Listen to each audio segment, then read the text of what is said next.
Hola, ¿cómo están? Bienvenidos a todos y a todas a tu programa ¿Qué pasó entonces?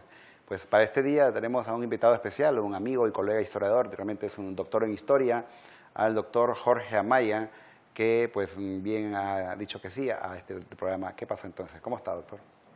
Buenas tardes, quiero agradecer la invitación al programa y bueno, espero que no sea la primera, estamos a la orden para poder venir de nuevo. Así es, y el tema que hoy día vamos a tocar es un tema que tiene que ver mucho con lo que es la identidad, con los primeros pobladores, los pueblos originarios que se le conoce. Básicamente hoy vamos a platicar un poco de lo que son los grupos étnicos en Honduras. Son pues esos grupos que, como lo dije al principio, nos da esa identidad. Y son estos grupos que se van esparciendo por toda la región de Honduras, en la parte occidental, en la parte oriental, antes de la llegada de los españoles, después de la llegada de los españoles. Y realmente eso nos lleva a algo, doctor, en lo que se dice ya oficialmente, ¿no? Honduras es un país multiétnico, hay muchas etnias, multicultural, diferentes culturas, multilingüe, pues no solo hablamos español, hablamos también otros sus dialectos, sus idiomas, y es un país muy rico en esa cultura. Eso es lo interesante de Honduras, que tanto occidente, norte, centro, sur, pues se encontraron estos grupos que pues marcaron una identidad en nuestro país. En efecto, Honduras es pues hoy en día oficialmente como un país reconocido como un país multilingüe, multicultural, pero no siempre fue así. Más o menos desde finales del siglo XIX hasta la década de los 90 del siglo XX, en Honduras los gobiernos se dieron a la tarea de divulgar una especie de discurso de identidad que reconocía que Honduras nada más era como un país mestizo, que había algunos indios por acá, algunos afrodescendientes por allá, pero en realidad la lucha de los pueblos indígenas aglutinados en sus organizaciones indígenas, en sus federaciones a partir de 1992, que fue el año en que se conmemoró el 5º centenario del descubrimiento, decían, y los indios lo denominaban más bien como 500 años de resistencia indígena y popular.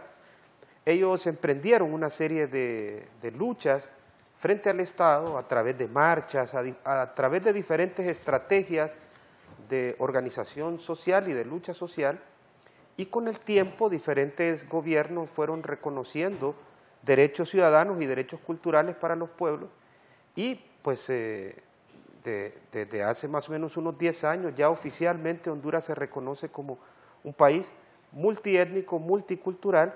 Incluso ya el gobierno de Porfirio Lobo aprobó la creación de una secretaría de los pueblos indígenas, de modo que pues nosotros los estudiosos de las ciencias sociales también reconocemos, ¿no?, esa realidad empírica de que Honduras es un país multilingüe, multicultural, y que eso más bien fortalece nuestra identidad nacional.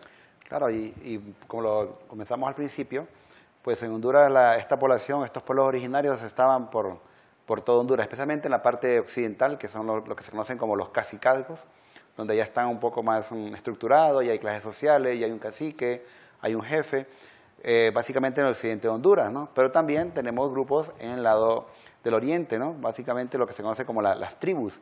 Entonces, como les comentaba, este país es un mosaico cultural donde encontramos desde cacicazgos, tribus, sociedades muy desarrolladas, sociedades selváticas, sociedades pues, que viven básicamente en las zonas costeras, o sea, tenemos esa variedad. Estos pueblos originarios pues son los que nos dan la cara a nivel internacional, son los que pues muestran esa identidad y esa es que este país, como dije, es una de culturas interesante. Doctor, estamos hablando de que oficialmente, pues en la actualidad, se habla de 8 grupos étnicos que están ya muy claros en lo que es nuestra formación. En efecto, como apuntaba usted, Honduras presenta una riqueza cultural enorme en comparación a otros países de América Latina que podríamos considerar como más homogéneos social y culturalmente, debido a esa dinámica histórica que tuvo Honduras tanto en la etapa de la conquista española como en el proceso de coloniaje español, donde se fueron conformando y apareciendo otros pueblos indígenas. Cuando llegan los españoles, Honduras tenía esa distinción entre pueblos, diríamos, de ancestros mesoamericanos que derivaban de civilizaciones más avanzadas, como el caso de los maya chortí, de los lencas, de los chorotegas, y por el lado oriental teníamos pueblos con un nivel de desarrollo cultural, pues aquí lo vemos, ¿no? En el mapa precisamente, en el occidente, pues estaban asentados esos pueblos que descendían de civilizaciones ancestrales como los mayas y los aztecas, ¿no? Lencas y maya chortís, y un poco más al sur estaban los chorotegas, que tenían una fuerte influencia de la cultura náhuatl y de los aztecas, y más al oriente, ¿no? Estaban los pueblos que son definidos por los antropólogos como tribus, ¿no? Con una organización social más simple, se dedicaban sobre todo a la caza, a la pesca, y eran como seminómadas, conformados por muchos pueblos como los pech o payas, como les dice la gente, los sumotahuacas, ¿sí? Y también los tolupanes o jicaques, como le denominaba la literatura tradicional. Pero en el periodo colonial, en la parte norte, si vemos el mapa de Honduras, los españoles, al enfrentarse constantemente con los piratas ingleses, tuvieron que poblar y fortificar partes de la costa, y para ello fueron trayendo esclavizados africanos. Pero además se instalaron también un pueblo libre, uno de los pocos pueblos libres afrodescendientes que llegaron a América, que fueron los garífunas. De ese modo se fueron formando pues comunidades de negros caribes o garífunas, y después en la época republicana, en la parte más norte de nuestro Mar Caribe, exactamente en las islas de la Bahía, se asentaron negros de habla inglesa que procedían de Jamaica y que procedían de Gran Caimán, de Belice, que vinieron a trabajar a las compañías bananeras.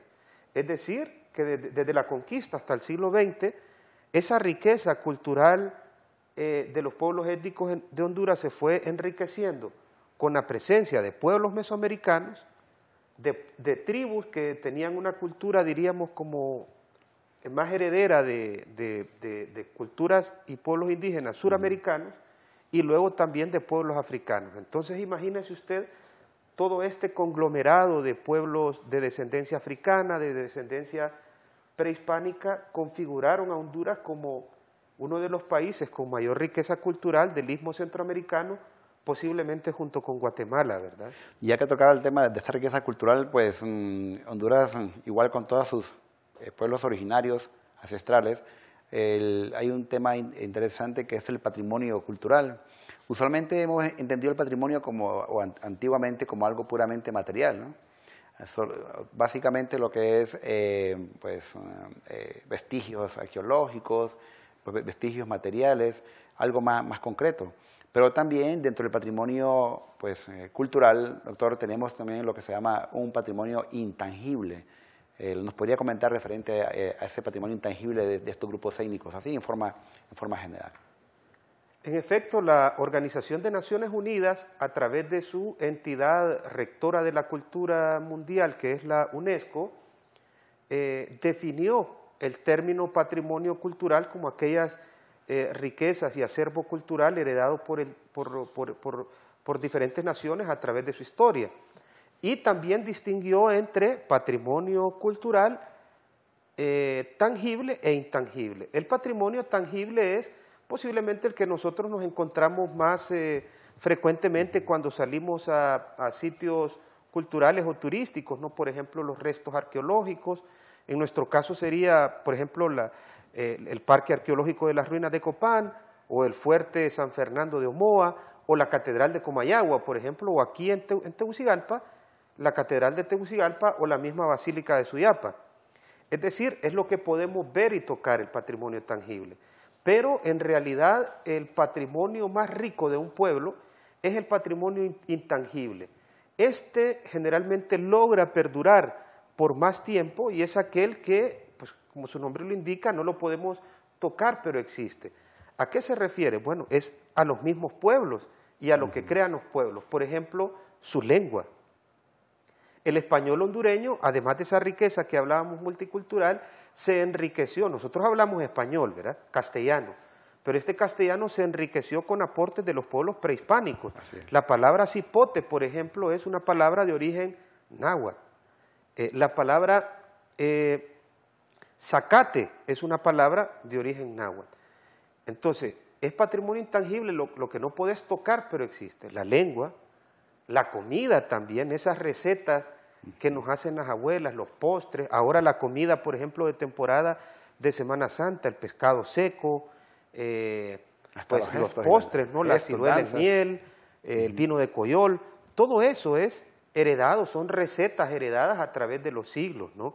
También es patrimonio intangible, pues lo que tiene que ver con cuentos, con leyendas, con tradiciones. Imagínense, la leyenda de la ciguanaba, por ejemplo, es una leyenda que se entroncó con tradiciones españolas y prehispánicas, tiene siglos, pero eso forma parte de la hondureñidad.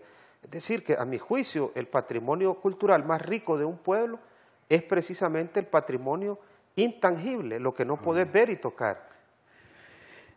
Buscando un dato en relación a esto, pues la UNESCO, pues lo que le comentaba al principio, solo hablaba de cuestiones materiales. Hoy día ya la UNESCO, incluso en un comunicado del 18 de mayo del 2001, habla o proclama las 19 obras maestras del patrimonio oral e inmaterial de la humanidad. Como dice, 4 corresponden a países del continente americano, entre ellos la lengua, como comentaba, las danzas, la música garífuna presentada por Belice con el apoyo de Honduras y Nicaragua. Entonces es algo que sí hay que destacar, ¿no? Que ese patrimonio intangible es parte también de la cultura nuestra, no solo la parte material como tal. Pero en forma general, doctor, los grupos que están tanto en Occidente como en Oriente de Honduras, todo esto que usted mencionó básicamente en el mapa, tienen diferentes pues, culturas o diferentes formas de manifestarse. ¿Qué es aquel rasgo que usted ha notado en cada región? Digamos, en el norte es muy típico esto, en el sur es muy típico lo otro? ¿Qué es lo que llama la atención? En efecto, esa pregunta creo que es bien interesante y sí se puede manifestar, se puede evidenciar a través de la presencia, a través del estudio que hacemos los cientistas sociales en esas comunidades. En el caso, por ejemplo, de la región occidental, que es, a mi juicio, una de las más ricas del país, desde el punto de vista no solo cultural, sino antropológico, por la presencia de los lencas, por la presencia de los mayas chortís y por la presencia de la herencia del Parque Arqueológico de las Ruinas de Copán, hay una manifestación cultural que para mí identifica, es el rasgo más importante de Antes esa que usted cultura. mencione esto, doctor, que es muy importante Sí. e interesante, vamos a tener en este momento una pausa y no Sí. nos cambien, ya regresamos.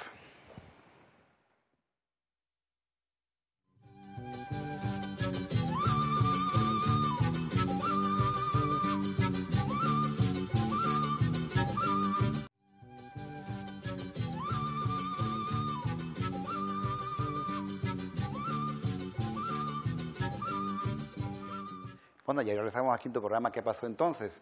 Estamos aquí en Suyapa TV Educativa, la telebásica, pues hablando de un tema muy importante acerca de los grupos étnicos. Y el doctor como estaba hablando acerca de esas características que más se identifican al tanto la región occidental como la región oriental, doctor. En efecto, yo pienso que en el caso, por ejemplo, de los pueblos de origen mesoamericano que habitan el occidente de Honduras, los pueblos que tuvieron un nivel de cacicazgo, como los lencas y los mayas chortís, tienen como principal rasgo de su cultura la herencia mesoamericana de la trilogía del maíz, es decir, el consumo de maíz, frijoles y ayotes, o calabazas, como le dicen en el norte, pero el más importante de ellos es precisamente el maíz. Y no solo el consumo como tal del maíz, sino el significado ritual que presenta pues este cereal en su cultura. Recuerda que desde el punto de vista del consumo, la mayoría de comidas que enriquecen nuestra gastronomía se dan precisamente a través del maíz. Podés hacer comidas, podés hacer bebidas, podés hacer postres del maíz. Nacatamales, rosquillas, refrescos, ¿verdad? Pero para ellos, y como parte de la conservación de su legado prehispánico mesoamericano, de los mayas o de los aztecas, el maíz está presente en los principales rituales agrarios que celebran ellos, que son, en el caso de los lencas, precisamente la llamada compostura del maíz común, que es una especie de ritual que realizan ellos donde dan, por ejemplo, las famosas primicias. La primera cosecha es para sus ancestros. Y, en segundo lugar, la importancia que tiene el maíz, como vemos aquí en las fotografías, en la celebración del Huancasco, que es un pacto o una especie de acuerdo o fiesta que se hacen entre dos comunidades, hacer una especie de ritual de paz entre dos comunidades, y lo que se dan entre un pueblo y otro es precisamente productos derivados del maíz. Tamales, ticucos y desde luego la chicha, ¿verdad?, que se consume abundantemente. Esas dos manifestaciones culturales, la compostura del maíz común y el Huancasco, son posiblemente el corazón del sistema de creencias de las comunidades lencas, la cosmovisión lenca, ¿verdad? Y en el caso de los pueblos del oriente de Honduras, de los pueblos que descendían de aquellas tribus que mencionamos, los tolupanes, los pech y los tahuacas, yo creo que uno de los principales rasgos es que en su dieta lo que se especifica en su consumo son los tubérculos, especialmente la yuca y el camote, ¿verdad? Okay. Esta diferencia es muy notable porque los lencas evidentemente conocieron la papa también y los mayas, pero no fue un cultivo tan específico porque los mayas y los aztecas ya más bien habían heredado de otros pueblos el cultivo del maíz. El maíz se cultiva desde hace más de 5.000 años. Por ejemplo, doctor, cuanto a los lencas que usted mencionaba, también los pech tienen una serie de formas como se manifiestan. En cuanto a lo que aquí tenemos una imagen, por ejemplo, de una mujer pech cocinando, ¿no? Y la cocina, pues, es algo también de tipo cultural, la comida, ¿no?, lo que se consume. Básicamente los famosos fogones o fuegos que acostumbran a tener en esos lugares. Sabemos que el grupo étnico, pues los lencas son el pueblo mayoritario que hay en Honduras desde antes de la llegada de los españoles, sí, después de la llegada de los españoles hasta el día de hoy. Y cómo se van manteniendo pues, esas costumbres, pues el uso del maíz, pues lo vemos en todo lo que es la zona de los cacicalcos, ¿no? Y algo interesante, mucha gente no se pone a pensar por qué le gusta tanto el maíz, porque si usted le da a probar maíz a un europeo, ¿verdad?, como que hay una reacción ahí un poco rara, porque no están acostumbrados a consumir maíz, ¿verdad? En cambio nosotros, como usted lo dijo, comemos maíz en todas las presentaciones realmente, ¿no? En efecto, sí, imagínese, nos lo heredaron hasta los mismos mestizos, la tortilla. En Honduras es rara la gente, ya sea lenca, ya sea maya chortí o sea mestizo, que no comamos tortilla a mediodía o en la noche, o que sustituyamos la tortilla por el maíz. Yo tenía un profesor que me comentaba que cuando vayamos a Marte, los seres humanos, lo que vamos a llevar de bastimento son las tortillas, porque sirve de plato, de cuchara y de servilleta, me decía, ¿verdad? Así que, pues, la tortilla se consume en Honduras desde hace mucho tiempo, y ese es el principal rasgo, que no solo destaca el consumo, sino la importancia simbólica que presenta el maíz para los pueblos mesoamericanos, o en su defecto la importancia que presenta en los tubérculos para los pueblos que habitan en el oriente de Honduras, ¿verdad? Hablando un poquito de lo que son los tubérculos que usted mencionaba, el uso, el consumo de yuca, el consumo de papa, básicamente lo miramos en lo que es la parte oriental de Honduras, en la zona de las tribus. Ahora, hay que también hacer notar esas combinaciones que hacen en estos grupos en la actualidad.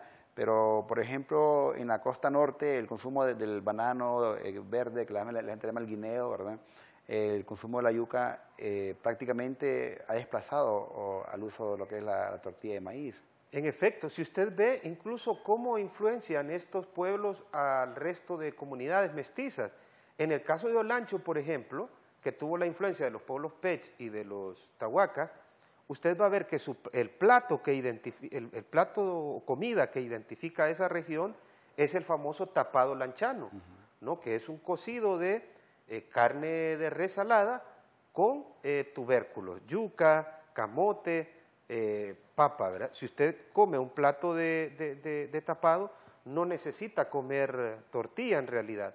O si está en la costa norte, en comunidades garífunas, ellos no comen tortilla, sino que es pues pescado.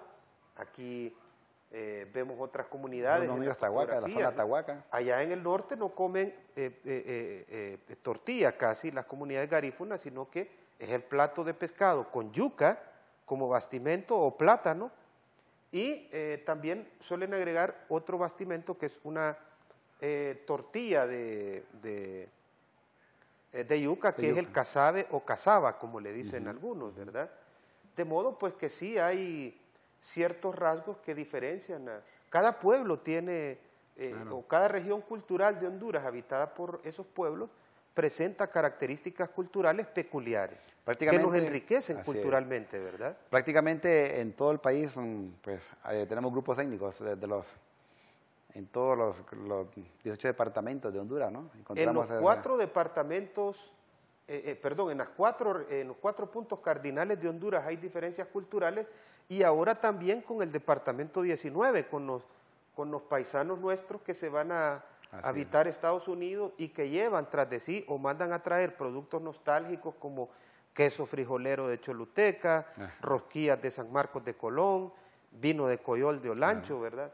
O sea, esta riqueza cultural a través de la inmigración de paisanos, yo creo que se está convirtiendo a la cultura hondureña en una cultura transnacional. Está produciéndose una transnacionalización de la cultura hondureña. La gente siempre pues, quiere saber un poco de repente aquí en Tegucigalpa, alrededores o en el centro, conocemos poco de las culturas que viven en la zona norte, sobre todo los misquitos.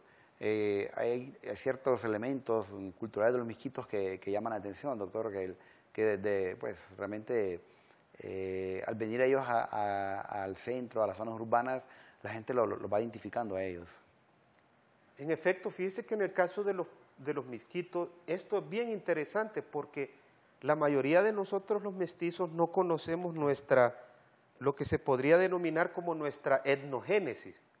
O sea, ¿cuándo nació mi grupo cultural? Yo no sé si, yo no conozco, siendo mestizo, quién fue mi primer ancestro indígena o español. Eso lo desconocemos, es bien difícil. Pero en el caso de los misquitos sí. Los misquitos se originaron a partir de la mezcla entre pueblos indígenas que habitaban ahí el oriente de Honduras, posiblemente eran sumotahuacas la mayoría, que se mezclaron con negros, esclavos negros, que habían naufragado en 1631 frente a las costas de, gracias a Dios, la Mosquitia que denominamos. Entonces fueron negros que traían como esclavos a las costas centroamericanas, naufragaron, los sobrevivientes nadaron hasta la costa y empezaron a habitar ahí, se contactaron con indígenas sumos, es lo más probablemente, y se mezclaron. Pero después, como llegaban piratas ingleses, empezaron a establecer alianzas y también se mezclaron con algunos ingleses y también con piratas franceses y también con mestizos y españoles. Por eso usted ve que físicamente el físico de los misquitos es bien heterogéneo, ¿verdad? Aquí tenemos una imagen de los misquitos, ¿no?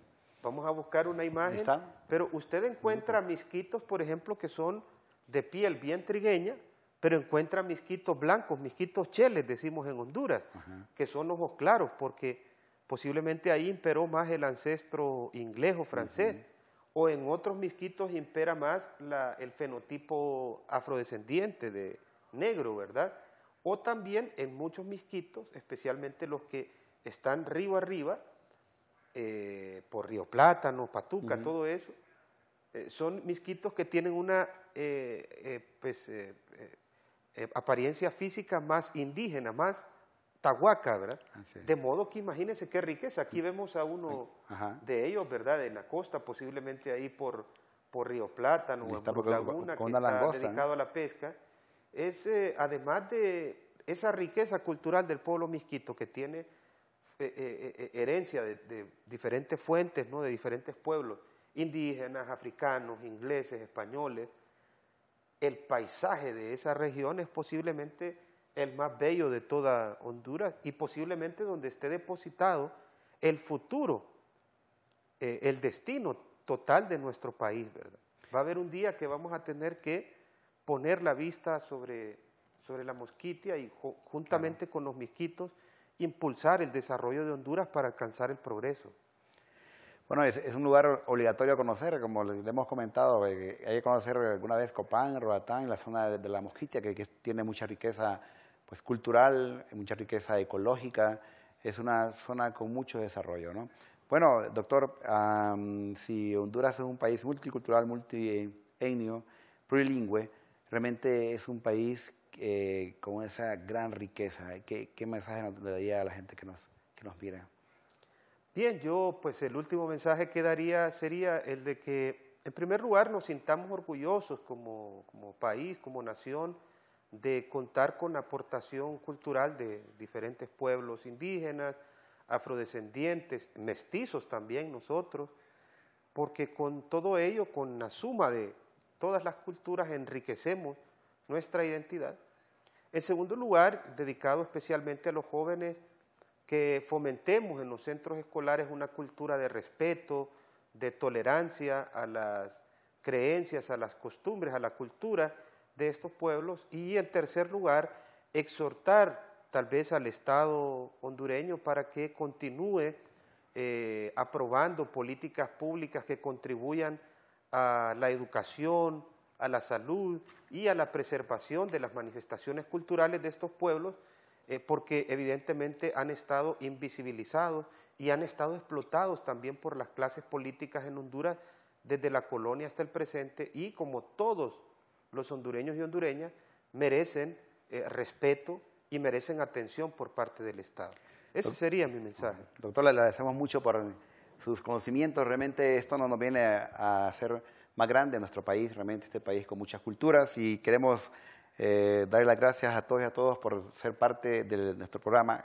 ¿Qué pasó entonces? Pues queremos comentarles de que tenemos un correo electrónico para que nos escriban, para escuchar sus sugerencias, comentarios en relación al programa ¿Qué pasó entonces? El correo es ¿qué pasó entonces? _stve@telebasica.com.